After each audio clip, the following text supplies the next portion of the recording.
Assalamualaikum warahmatullahi wabarakatuh. Nama saya Salma Yurunisa Royanul Jana dari Akuntansi Pagi semester 2. Di sini saya akan sedikit menjelaskan tentang pajak dan menanggapi sebuah video dari Pak Ojan tentang konsep umum perpajakan di Indonesia. Pengertian pajak menurut Undang-Undang Nomor 6 Tahun 1983 tentang Ketentuan Umum dan Tata Cara Perpajakan pada Pasal 1 Ayat 1 berbunyi, pajak adalah kontribusi wajib kepada negara yang terutama oleh orang, pribadi, atau badan yang bersifat memaksa berdasarkan undang-undang dengan tidak mendapatkan imbalan secara langsung dan digunakan untuk keperluan negara bagi sebesar-besarnya kemakmuran rakyat.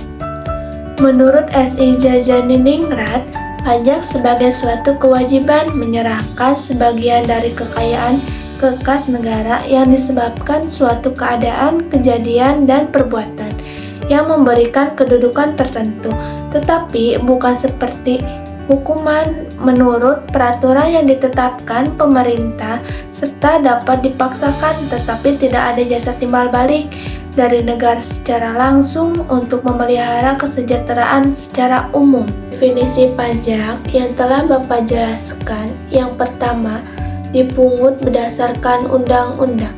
Pungutan yang dimaksud adalah pungutan atau iuran rakyat kepada kas negara yang sifatnya terpaksa karena didasarkan undang-undang.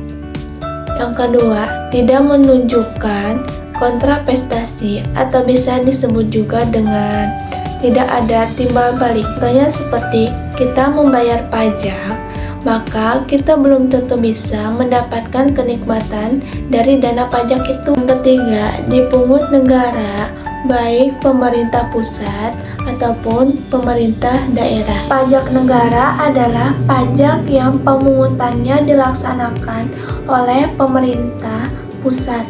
Pajak yang termasuk pajak negara adalah pajak penghasilan, pajak tambahan nilai barang dan jasa dari pajak penjualan atas barang mewah.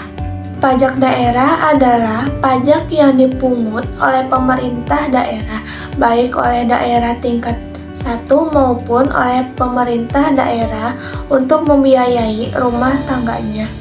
Yang keempat, diperuntukkan pengeluaran pemerintah untuk membiayai dan pengeluaran oleh pemerintah yang digunakan untuk kemakmuran rakyat. Yang kelima, memiliki tujuan untuk mencapai keteraturan. Adapun fungsi pajak yang telah Bapak jelaskan, yang pertama, budgeter.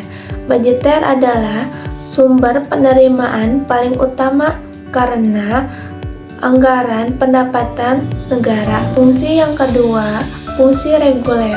Fungsi ini menciptakan sebuah tatanan sosial ekonomi dengan teratur. Contoh fungsi pajak reguler.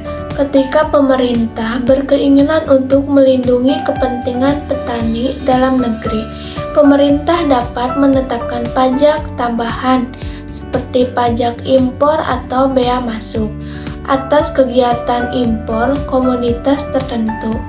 Contohnya seperti pajak yang tinggi dikenakan terhadap minuman keras untuk mengurangi konsumsi minuman keras. Selanjutnya, ada jenis-jenis pajak di Indonesia. Yang pertama, pajak penghasilan atau PPH. Yang kedua, pajak pertambahan nilai atau PPN. Yang ketiga, pajak penjualan atas barang mewah, bisa disebut PPNBM. Dan keempat, bea materai. Video yang telah Bapak jelaskan, saya menanggapi materinya sangat luar biasa, mudah dimengerti, dan sangat bermanfaat. Dan dari saya, wassalamualaikum warahmatullahi wabarakatuh.